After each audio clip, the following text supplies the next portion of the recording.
Alright guys, how much should we offer for this? I'm thinking 10 million. 10 million, that's too low. What about you? How about 50 million? 50 million. It's almost it, but I think we should go with 100 million. Okay. Okay? 100 million in check.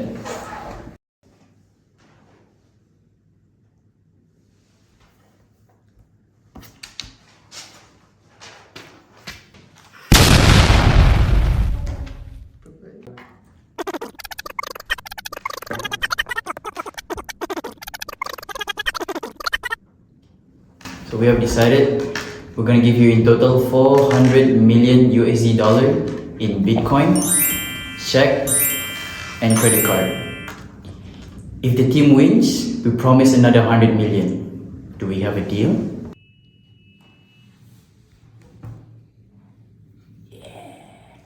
So that is an example of bribery in sport. But what does bribery in sport means? Hello guys, my name is Akanan. So today I'm going to talk about the bribery in sports. So let me explain you guys what is bribery in sports. It's actually you want to offer a rewards or gift or something valuable to players or referees or athletes in order to cheat.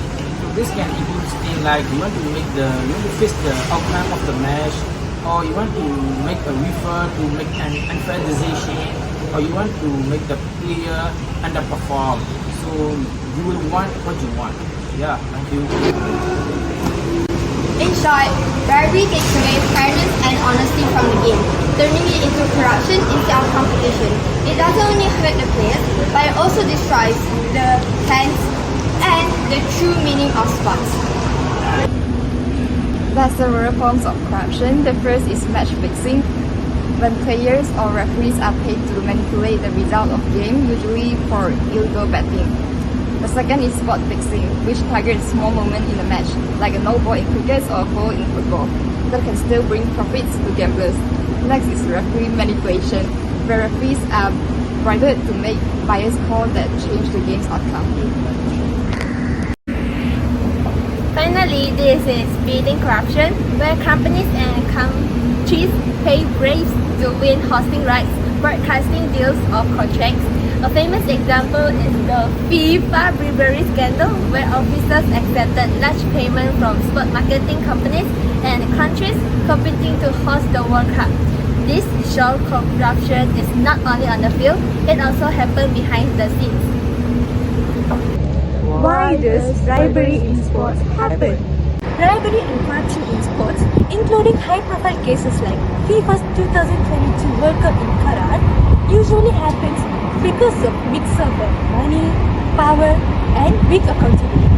Here are the main reasons. Hosting the World Cup brings billions in investments, sponsorship, tourism, and global exposure. Countries or organizations are willing to spend heavily, legally or illegally, to win the hosting rights. Officials who control voting and decision-making become targets for bribery. The second reason is concentration of power in FIFA. A small group of FIFA executives had authorities to vote on where the World Cup would be hosted. This centralized power created opportunities for bribery, since influencing just a handful of people could change the outcome. The reason number 3 is strict oversight and transparency. FIFA historically lacks strong checks and balance. Financial dealings, bidding process, and contracts were always transparent. That secrecy made it easier to hide corruption practices. So now we want to talk about ways to avoid bribery in sport. Firstly, education and awareness. Teach athletes. Also hire a certificate coach. Officials about the dangers and punishment of bribery. Second, strict rules and penalties. Enforce strong laws with heavy punishment like suspicion. Third, always say no to give money or any kind of favor. Fourth, don't share any inside information like payouts or injuries because that kind of info should stay private. Ladies and gentlemen, buckle up because now I'm about to tell y'all the way that it will change how you see the beautiful games. Just 21 days before the big decision, the report claimed that Qatar and Al Jazeera dropped a massive USD of 400 million offer to FIFA. And hidden inside that deal, a secret USD 100 million bonus ready to roll only if Qatar won hosting rights for the 2022 World Cups. But that's not where the story ends. Oh no. In fact, things are just heating up. And for that part, I'll hand it over to my friend over here, Darwish, who will take us deeper into what's gonna happen next. To you. Thanks, Ayman. 2 years after the initial offer, Qatar wasn't done yet. Reports say they made another massive offer.